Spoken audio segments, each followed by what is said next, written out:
के उम्र भई लगुआ नयावता ए हो। अरे 40 के उम्र भई लगुआ नयावता। हौ देखो बिये के बकरी चरावता। हौ देखो बिये के बकरी चरावता। भैया कौन गाँव हो? देखो पहले में रहिए भाई कौन गाँव हो? लहे जी ये पूछा था नहीं भाई कौन गाँव हो? लहे जी तोरा से पूछो तानी कि कौन गाँव हो तो कहत अरे लहे जी। हमें लेट होता साला जाए के बा ओई में तो नौटंकी कइले बड़ी। लहे जी भाई कौन गाँव हो? तोरा पूछा था तो लहे जी साला का जाने कावना के साथ बेटा साला ने कोनो लोग तो नहीं खे। बताओ मेरे भाई कौन गाँव हो? बताओ। लहे जी बस अरे 40 के उम्र भई लगुआ नयावता।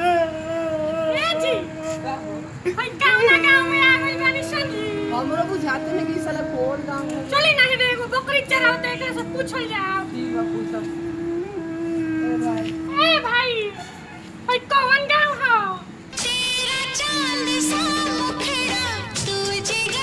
भाई कौन गांव हो?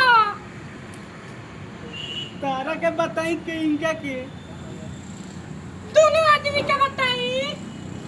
लहे जी अरे क्या बतिया बता पूछा तनी कौन गांव है? एगो तो 2 घंटा से चलो गोड़ दुखा गइल बा। लहे जी देखो तनी बतिया बता। दहेजी ई कौन गांव के नाम? लहे जी पूछा तनी कौन गांव है जी। देखो तनी के बतिया बता। अरे कौन गांव है बताओ ना। लहे जी रे हमार मेहरारू या कहत इसकी दहेजी। चली भैया ना बताई चली। साला जो ना होता तू तबला बजा के देता।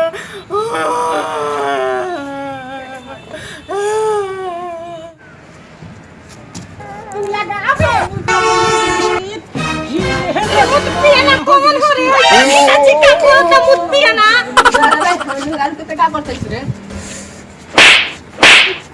नानू भैया भौजी के लिपस्टिक या लेबरा गइल बा। कहां ले बराई बतन देखो देखो नहीं देखो दे कहां ले बराई मुत्तिया।